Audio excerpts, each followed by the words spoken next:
நமது கலாச்சாரம், நமது பண்பாடு எப்போதும் நம்முடன் நீடித்து இருக்கும்.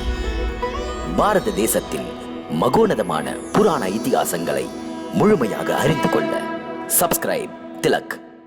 A wide range of LED lights for indoor and outdoor use. GR Lights make India bright.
Abhimanyu,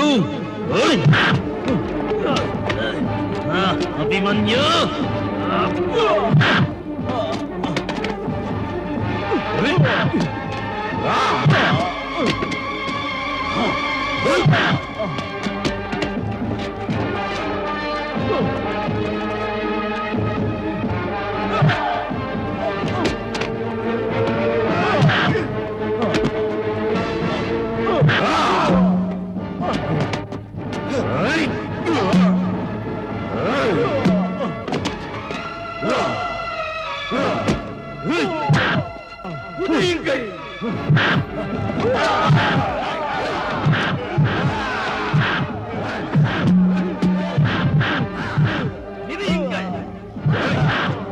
செல்வ மகன் லக்ஷ்மணனை நீதானே அழித்தாய்.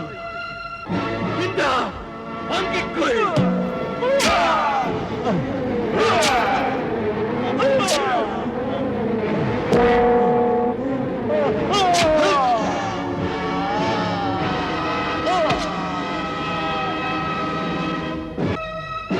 இன்றோடு ஒழிந்து விடு.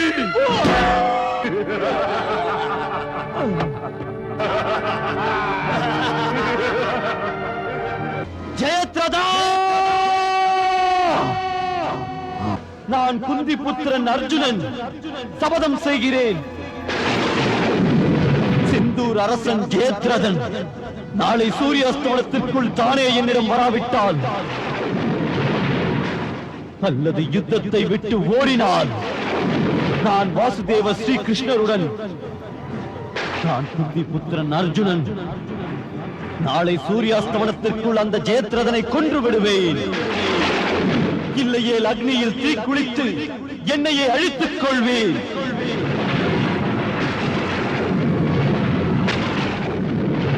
மகாபாரதத்தில் இந்த பயங்கரங்கள் மிகுந்த அத்தியாயத்தில் இன்று இரவு மிகவும் முக்கியத்துவம் வாய்ந்த இரவு. நாளை நடப்பது யாருக்குமே தெரியாது. மேலும் இன்று நடந்ததோ அதன் பயங்கரங்கள் அஸ்தினாபுரத்திலிருந்து குருட்சேத்திரம் வரை பல அதிர்ச்சிகள் பாதிப்புகள் நேர்ந்தன.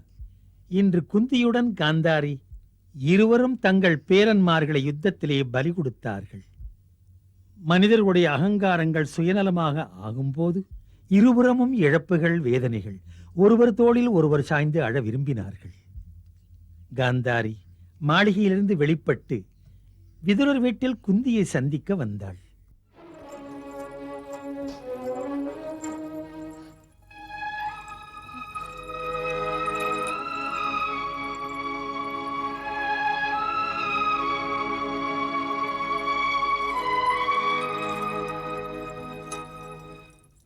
வணக்கம் அக்கா.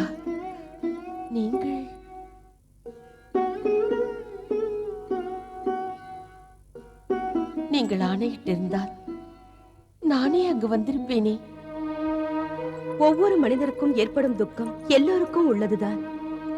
ஆனால் யாருக்கு அதிகமான துக்கம் உள்ளதோ அவரை பார்க்க மற்றவர்கள் தான் வருவார்கள். அதனால் தான் நான் உன்னை பார்க்க வந்துள்ளேன்.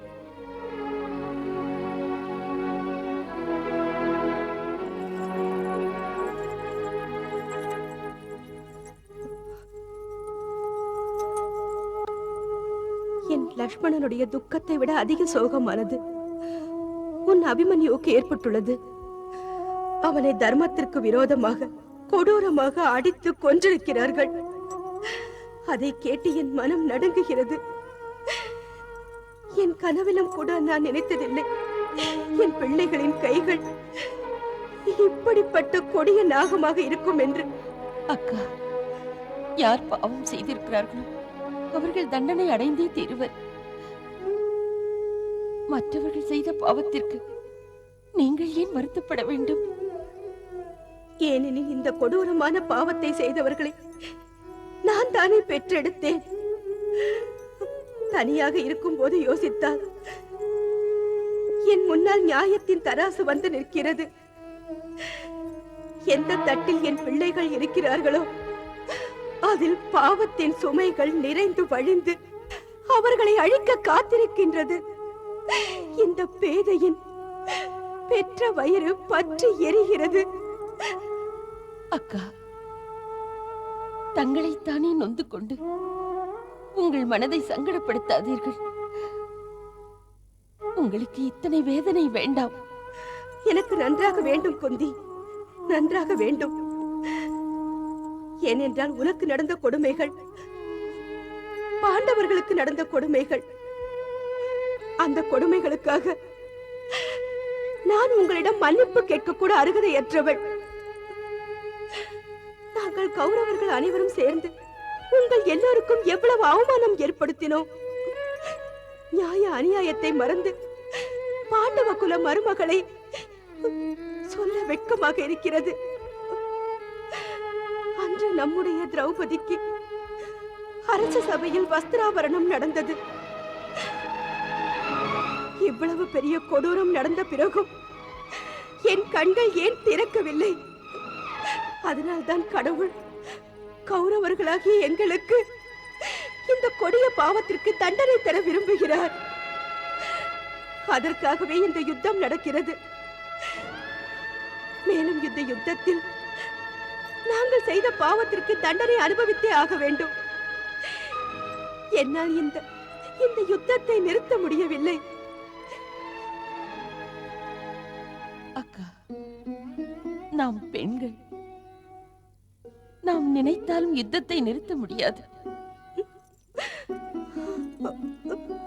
அக்கா, ஒரு சமயம் நானே சபதம் மேற்கொண்டு எங்கள் அவமானத்திற்கு பழி வாங்கும்படி என் பிள்ளைகளுக்கு ஆணையிட்டேன். ஆனால் அபிமன்யு, லக்ஷ்மண் இருவரின் மரணத்திற்கு பிறகு என் மனது மிகவும் தடுமாறுகிறது. நாம் அவசரப்பட்டு நமக்கு நடந்த அவமானத்திற்கு பழி வாங்கும்படி நம் பிள்ளைகளுக்கு இட்ட ஆணை சரியா தவறா என்று.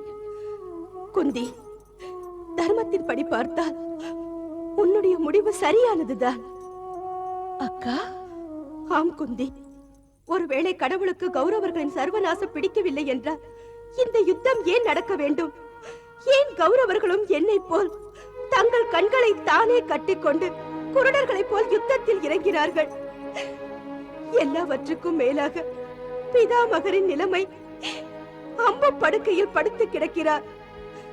நம் குருகுலத்தின் மிக்க மூத்தவராயிருந்தும் அவர் நல்ல முடிவாக எடுத்து இப்படி கௌரவர்கள் பாண்டவர்களின் மூலம் சண்டையிட்டு அழிவதை ஏன் தடுக்க முடியவில்லை? அக்கா, விதியின் விளையாட்டு அப்படி இருக்கும்போது எது நடக்குமோ அது நடந்தே தீரும். அதை யாராலும் தடுக்க முடியாது.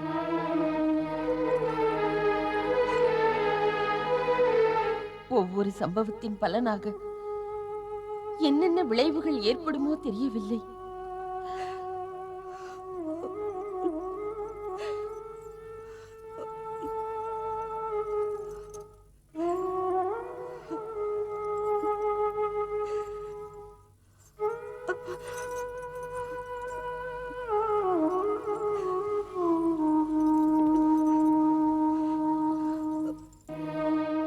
குந்தி, விளைவுகளின் விபரீதம் இன்னும் என்னவெல்லாம் ஆகுமோ? ஒரு பாவத்தையே போக்கிய பாடில்லை, அதற்குள் கௌரவர்களின் கையில் இன்னொரு பாவம் வந்து சேர்ந்து விட்டது. திரௌபதியின் அவமானத்திற்கு பிறகு அபிமன்யுவின் அதர்ம மரணம். இந்த பாவத்தின் பலனை யாரெல்லாம் அனுபவிக்க வேண்டுமோ தெரியவில்லை. அந்த அப்பாவி ஒரு பாவமும் அறியாத பாலகனுக்கு இங்கிருந்து கொண்டே நாம் கண்ணீர் விட்டு நம் துக்கத்தை தீர்த்துக் கொள்வோம். ஆனால் அவனை பெற்றெடுத்த தாய் அந்த சுபத்ரா தன் சுக்கு நூறாக உடைந்து போன நெஞ்சத்தின் துக்கத்தை எப்படி சகித்துக் கொள்வாள் குந்தி? எப்படி உடைந்து போன நெஞ்சின் துக்கத்தை எப்படி சகித்துக் கொள்வாள்? எப்படி சகித்துக் கொள்வாய் சுபத்ரா? எப்படி சகித்துக் கொள்வாய்?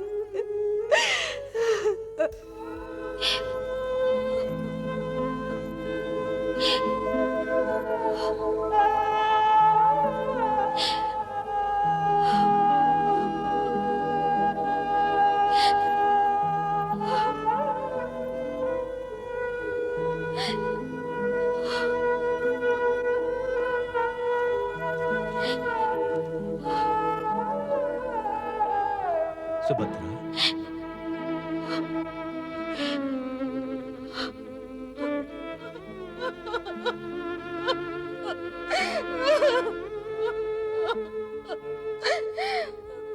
நீயோ வீரனின் மனைவி, ஒரு வீரனின் அன்னை, சத்திரிய பெண். இருந்தும் அழுகிறாயோ?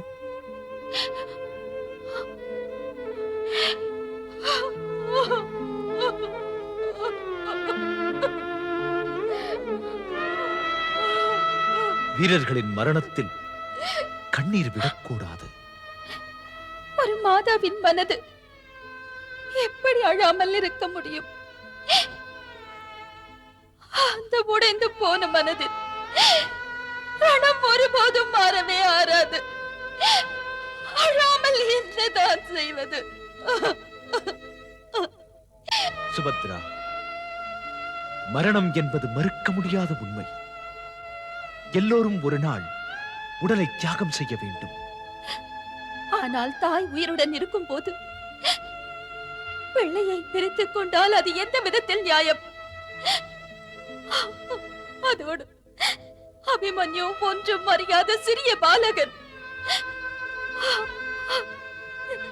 இப்போதுதான் விவாகம் முடிந்திருக்கிறது.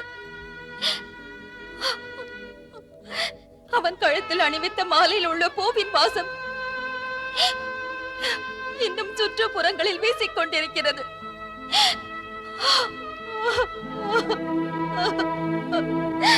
அதில் உள்ள பூக்கள் கூட இன்னும் உதிரவில்லை.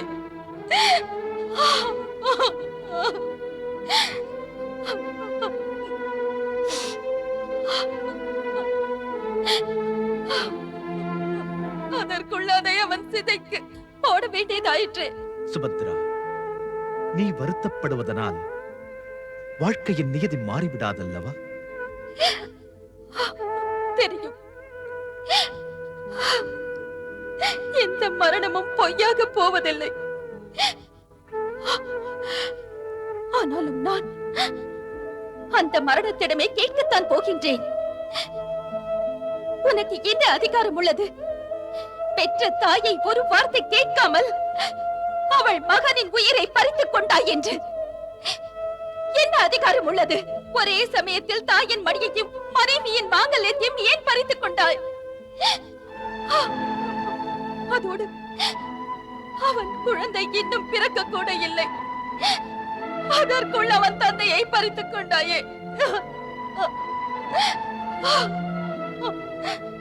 அபிமன்யு என்ன பாவம் செய்தான்? ஒரு பாவமும் அறியாத பாலகன், அப்பாவி பிள்ளை, தன் தந்தையை விட துர்பாக்கியம் நிறைந்தவன்.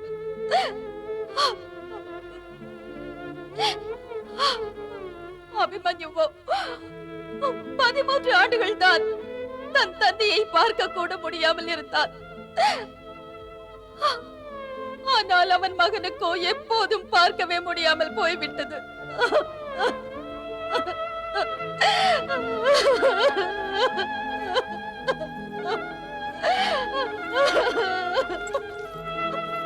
பொறுமையாக இரு சுபத்ரா, பொறுமையாக இரு.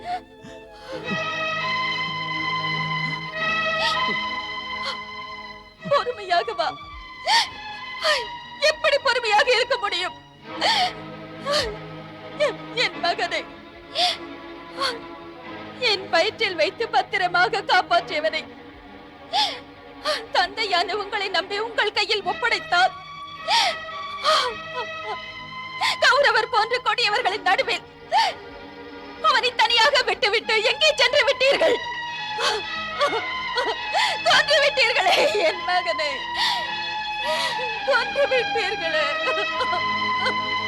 பூ போன்ற என் குழந்தையை தூசியில் தள்ளிவிட்டு என்ன செய்து கொண்டிருந்தீர்கள்?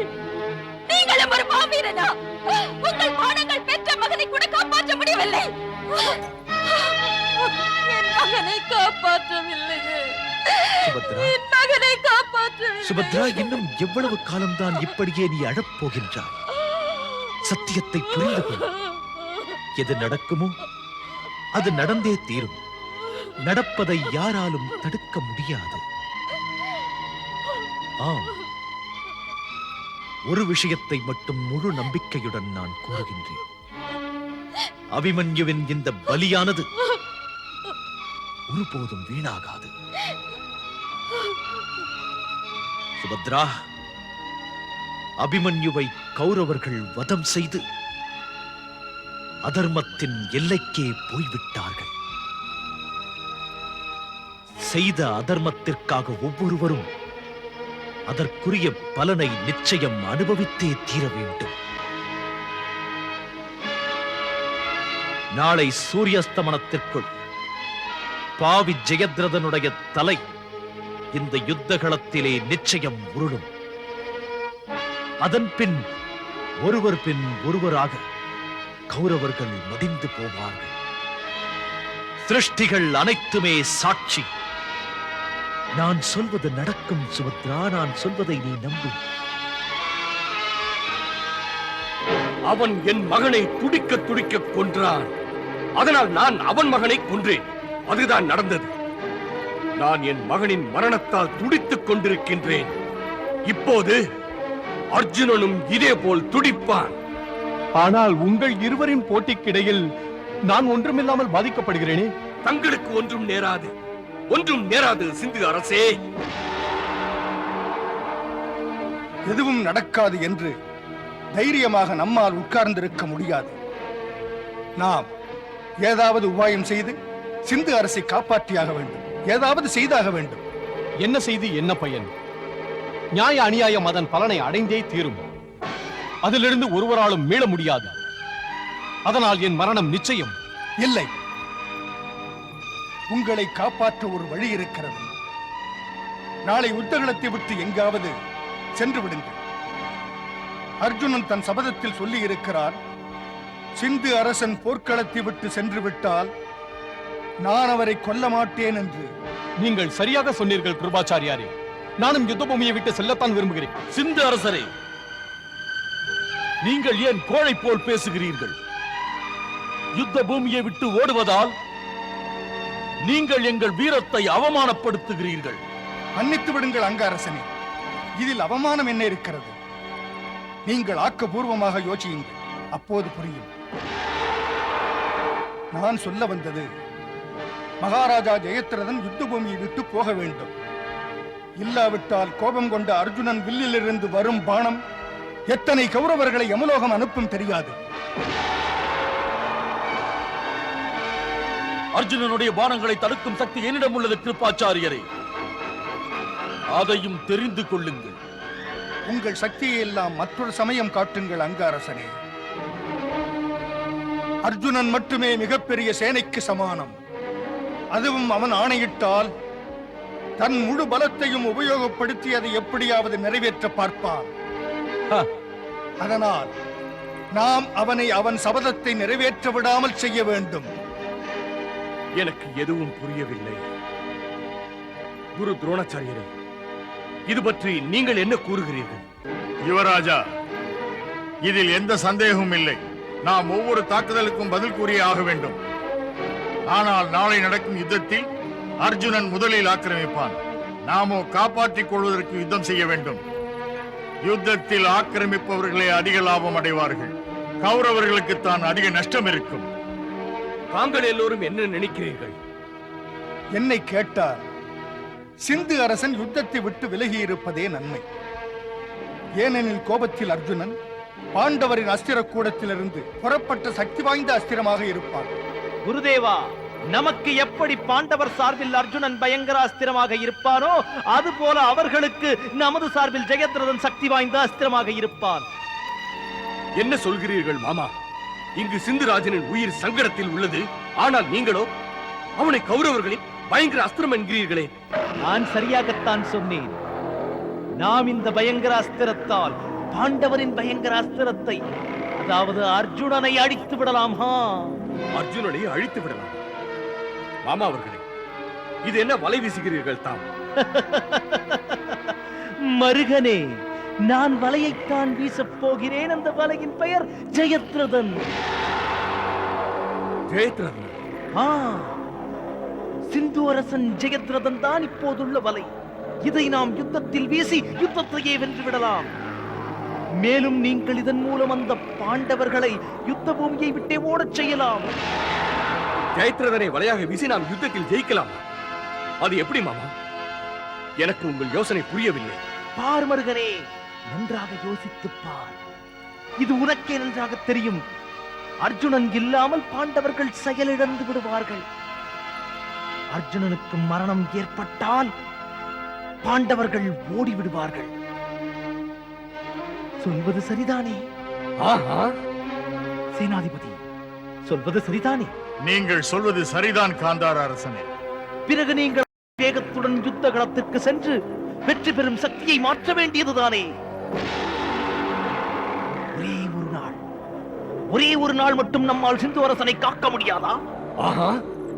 நிச்சயமாக முடியும். நிச்சயமாக முடியும். பிறகு நாம் எல்லோரும் சேர்ந்து சபதம் எடுத்துக் கொள்ளலாம். நாம் நம் உயிரை கொடுத்தாவது அந்த அர்ஜுனனை சிந்து அரசனின் பக்கம் நெருங்காமல் பார்த்துக் கொள்ள வேண்டும். அதனால் அர்ஜுனன் தன் சபதத்தின்படி தானே தீயை வளர்த்து தன்னைத்தானே மாய்த்துக் கொள்வான். பலே மாமா, பலே! என்ன ஒரு அருமையான யோசனை. பிறகு யாருக்கும் யுத்தம் செய்ய தைரியம் இருக்காது. பலே மாமா, பலே! வாருங்கள், நாம் எல்லோரும் சேர்ந்து யுவராஜன் முன்னால் சபதம் செய்வோம். வாருங்கள், ராமர்கனே. நாங்கள் கௌரவர்கள் அனைவரும் சேர்ந்து இந்த சபதத்தை செய்கிறோம். நாளை சூரியாஸ்தமனம் ஆகும் வரை எந்த சூழ்நிலையிலும் சிந்து அரசன் ஜெயத்ரதன் உயிரை காப்போம். ஆம், நாங்கள் அனைவரும் காப்போம் என்று சபதம் செய்கிறோம்.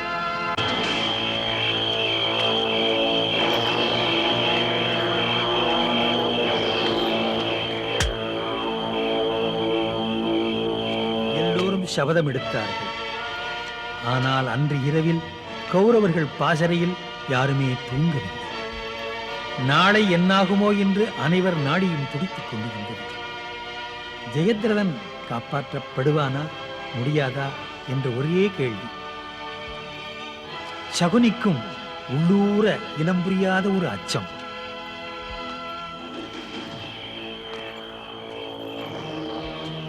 ஜெயத்ரதன் வாழ்வா மரணமா என்ற மன போராட்டத்தில் புழுங்கிக் கொண்டிருந்தான். அங்கே பாண்டவர் பாசறையிலும் யாருக்கும் தூக்கமே வரவில்லை. எல்லோர் உள்ளத்திலும் ஒரே சிந்தனை, அர்ஜுனன் ஜெயத்ரதனை கொல்ல முடியுமா முடியாதா என்று.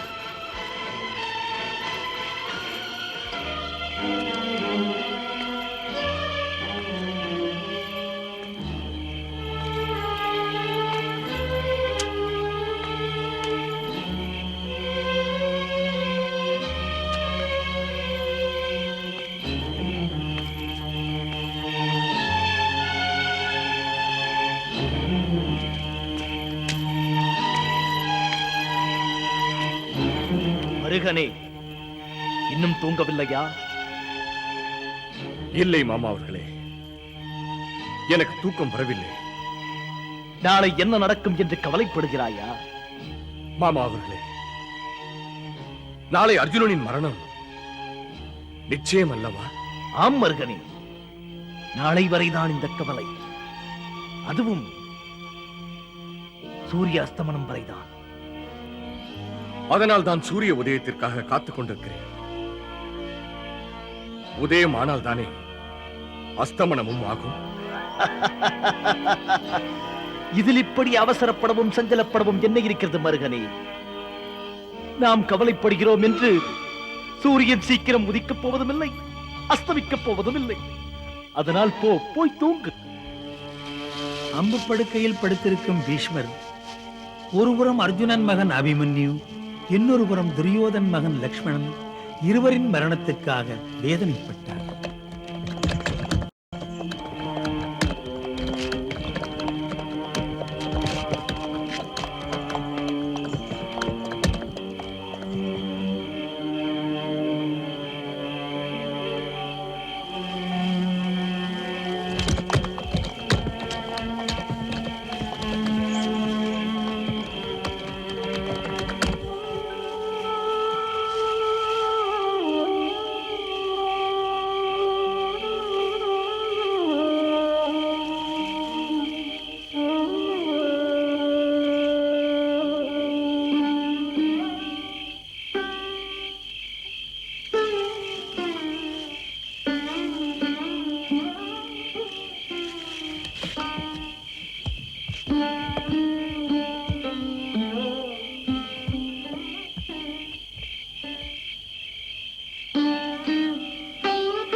பிதாமகரே,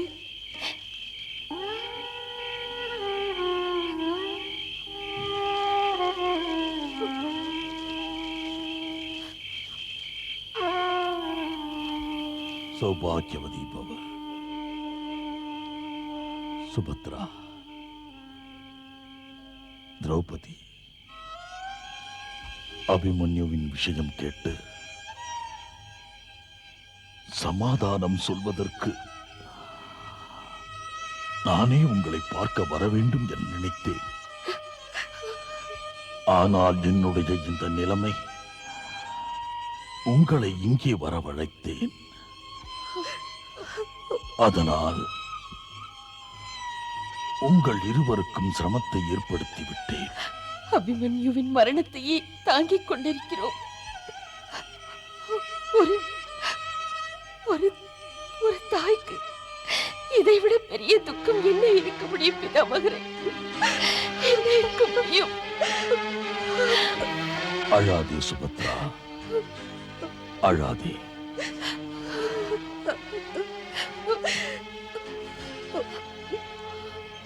சத்திரிய பெண்ணாக இருந்தும் நீங்கள் இருவரும் கண்ணீர் விடுவது அழகல்ல.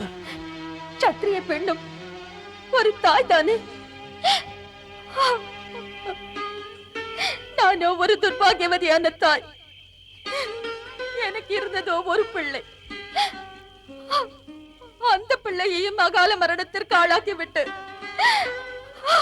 ஒரு தாய் அழாமல் என்ன செய்வாள்?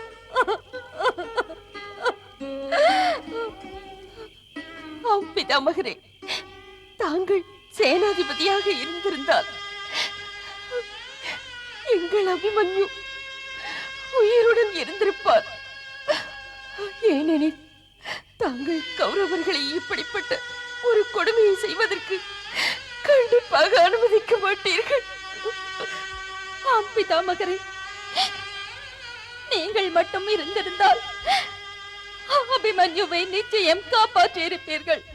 எப்போது மரணம் ஒருவரை கொல்வதற்காக யுத்த பூமிக்குள் வந்துவிட்டதோ அப்போதே ஒருவராலும் இன்னொருவரின் மரணத்தை தடுக்க முடியாது.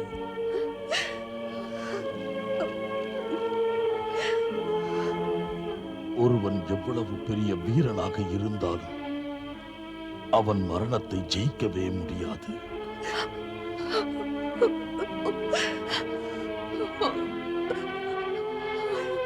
மரணமோ சமயத்திற்கு தகுந்தாற்போல் விதவிதமாக மாறி வரும். அபிமன்யுவின் மரணம் துரியோதனன், துச்சாதனன், சகுனி, கர்ணன், துரோணாச்சாரியார் ஆகியோர் மூலமாக நேர்ந்தது. அதுபோல்தான் எனக்கு இப்படிப்பட்ட ஒரு நிலை ஏற்படுத்தி உள்ளது.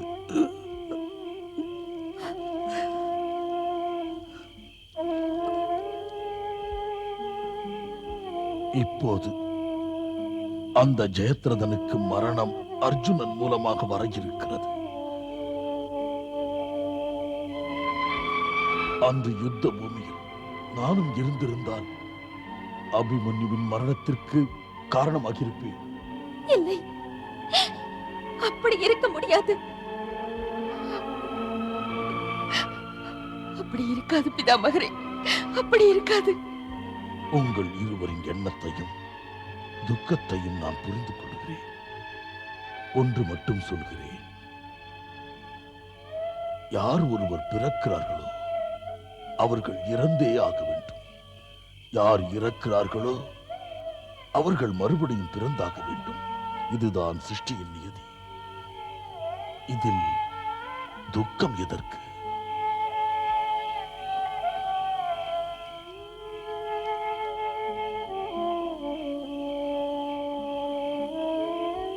ஹே சுபத்ரா, ஹே பாஞ்சாலி, அபிமன்யுவின் மரணத்தை பற்றி வருந்த வேண்டாம். அவனுக்கு வீர மரணம் கிடைத்திருக்கிறது.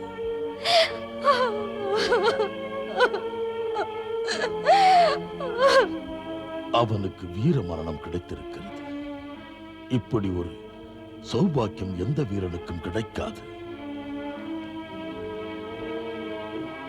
ஆம் சுபத்ரா, ஆம் திரௌபதி, எந்த உயிர் யுத்தத்தில் ஈடுபடுகிறதோ அது தன் தந்தை, கணவன், சகோதரன், பிள்ளை யாருக்கும் காத்திருக்காது.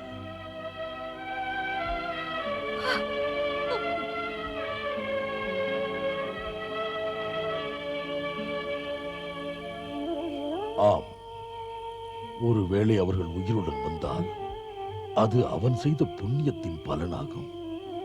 வராமல் போய்விட்டால் அதுவே கடவுளின் விருப்பம் என்று அர்த்தம். ஹே சுபத்ரா, சத்திரிய குலத்தில் ஜன்மம் எடுப்பவன் தான் வீர மரணம் அடைவதையே விரும்புவான். ஆதலால் சோகம் கொள்ள வேண்டாம்.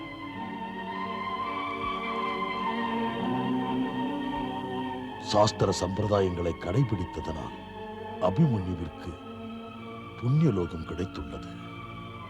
தவம், பிரம்மச்சரியம், புத்தி தியானத்தின் மூலம் சாதுக்கள், தபஸ்விகள் மோட்சம் அடைய விரும்புகிறார்கள். உன் மூத்த மகன் உன் அபிமன்யுவிற்கு அதே மோட்சம் கிடைத்துள்ளது. ஏன் கவலைப்படுகிறாய்? நாங்கள் என்ன செய்வது பிதாமகரே? நாங்களோ பெண்களாயிற்று. பலமில்லாத மனது எவ்வளவு தூரம் தான் தாக்கு பிடிக்கும்? மனது கல்லாகி விடக்கூடாதா என்று வேண்டுகிறேன். எனக்கு புரிகிறது. ஒவ்வொரு தாயும் தன் மகன் சிறப்பாக வாழ நினைப்பாள். ஒருவேளை அபிமன்யு தன் உயிரை காத்துக்கொள்ள யுத்தத்தை விட்டு பயந்து ஓடியிருந்தால் நீங்கள் அதை விரும்புவீர்களா?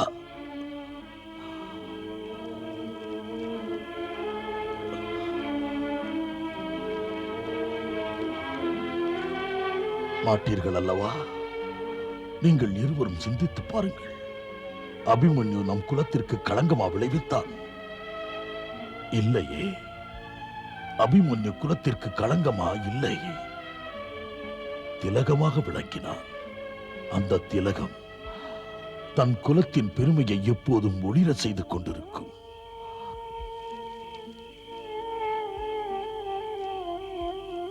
அபிமன்யு அமரனானான் சுபத்ரா, அமரனானான். அப்படிப்பட்டவன் மரணத்திற்கு பின்னால் தன் வாரிசின் மூலம் பிரகாசிக்கிறான். அபிமன்யுவின் முத்திரை அவன் மனைவியின் வயிற்றில் வளர்கிறது. அதுதான் அபிமன்யுவின் மறுபிறப்பாகும். அப்படி இருக்க நீங்கள் இருவரும் கவலைப்படுவதேன்? சுபத்ரா, திரௌபதி, உங்களுக்கு தெரியாது. ஆனால் எனக்கு முதலிலேயே தெரியும். அபிமன்யுவின் ஆயுள் மிக குறைவென்று.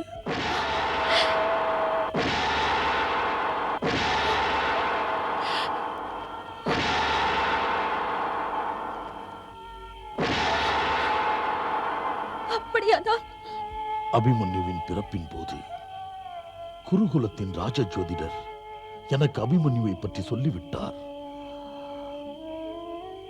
அதனால் சோகத்தை விட்டு விடுங்கள். நடந்ததை மறந்து விடுங்கள். இருந்தும் பிதாமகரே, எங்களுக்கு நாளைய தினத்தை பற்றிய கவலைதான். பார்த்த அர்ஜுனன் இப்போது தன் உயிரை பணயம் வைத்துள்ளார். அது தெரியும். நான் உங்களுக்கு ஆசீர்வாதம் செய்கிறேன்.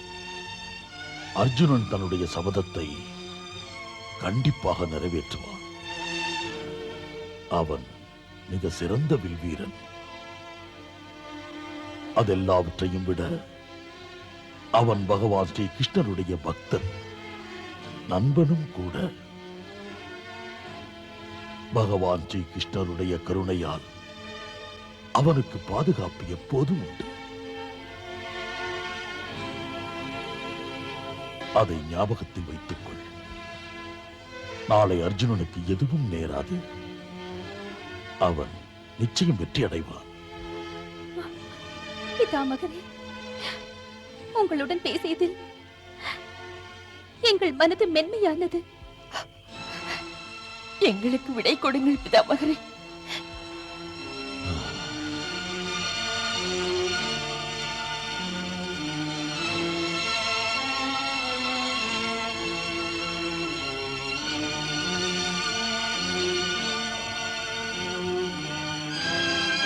சௌபாகியவதியாக இருங்கள்.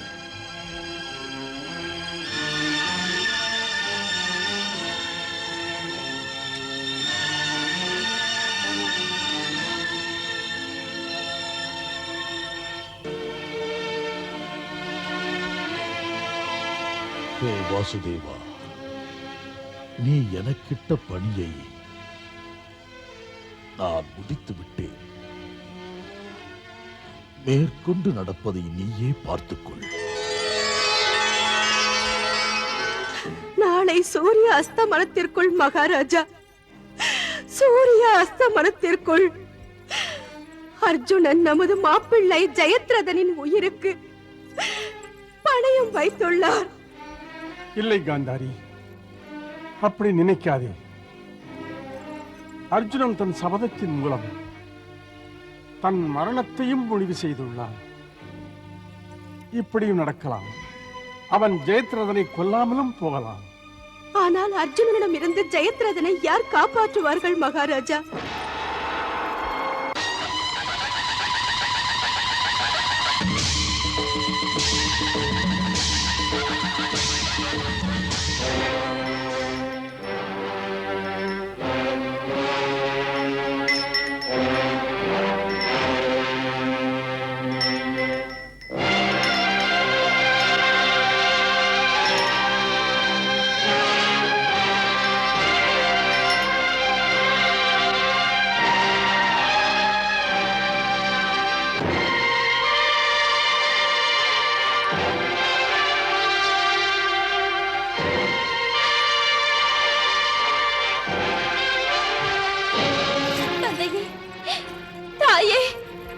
யார்? துசீலா. துசீலா என்று சொல்லாதீர்கள், துர்பாகியவதி என்று சொல்லுங்கள். நீ என்ன சொல்கிறாய் மகளே? நல்லதையே பேசு துசீலா. இன்று சூரியாஸ்தமனத்திற்குள் அவரின் மரணம் நிச்சயம் செய்யப்பட்டிருக்கும் போது நான் துர்பாகியசாலி அல்லாமல் என்னவென்று சொல்வது? தாங்கள் யுத்தத்தை நிறுத்துங்கள் தந்தையே, தாங்கள் யுத்தத்தை நிறுத்துங்கள். நீ அனாவசியமாக கவலைப்படுகிறாய் துஷீலா. உன் கணவர் பத்திரமாக இருப்பார். ஜெயத்ரதனை பாதுகாக்கும் பொறுப்பை குரு துரோணரே எடுத்துள்ளார். அவரின் சாமர்த்தியத்தால் ஜெயத்ரதன் மிகவும் பாதுகாப்பாக இருப்பான். இது உங்கள் கற்பனை தந்தையே. அர்ஜுனனின் பானங்களுக்கு துரோணரின் பானங்கள் நிச்சயம் பதில் சொல்லும் தான். இருந்தாலும் என்ன துஷீலா? வேறென்ன? ஸ்ரீ கிருஷ்ணரின் சுதர்சன சக்கரத்தை தடுக்க துரோணாச்சாரியாரால் இயலுமா? கிருஷ்ணன் தான் ஆயுதத்தை எடுக்க மாட்டேன் என்று சபதம் செய்துள்ளாரே. சரி தந்தையே, அவர் சபதத்தை மீற மாட்டார். ஆனால் தன் நண்பன் அர்ஜுனன் தன் சபதத்தை காக்க எதுவும் செய்வாரே. துஷீலா, அவர் எது வேண்டுமானாலும் செய்யட்டும். ஆனால் இந்த யுத்தத்தை நிறுத்த என்னால் எதுவும் செய்ய முடியாது. அம்மா, தாங்கள் அஸ்தினாபுரத்தின் மகாராணி. தாங்கள் துரியோதனன் அண்ணாவிற்கு யுத்தத்தை நிறுத்த ஆணையிடுங்கள். நான் கையால் ஆகாதவள் மகளே, கையால் ஆகாதவள். தாயே. ஆம் மகளே, நான் கையால் ஆகாதவள். நானும் யுத்தத்தை நிறுத்த நினைக்கிறேன், ஆனால் முடியவில்லை. ஒன்றும் செய்ய முடியவில்லை.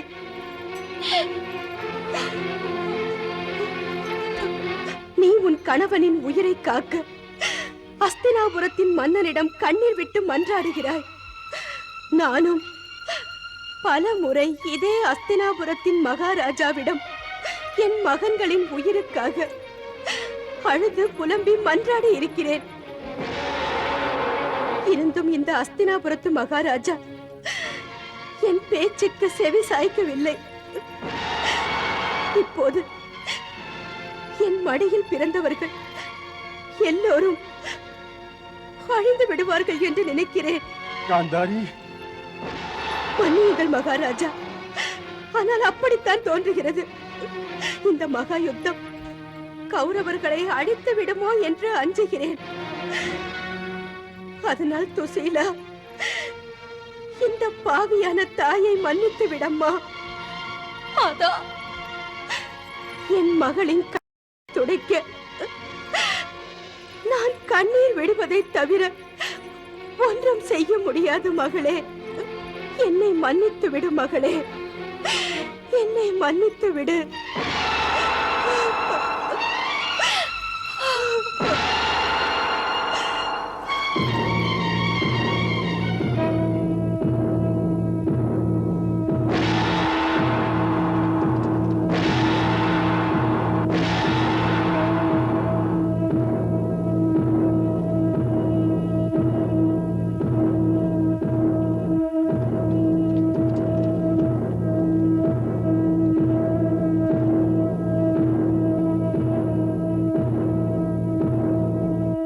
ஆக்கிரமியுங்கள்.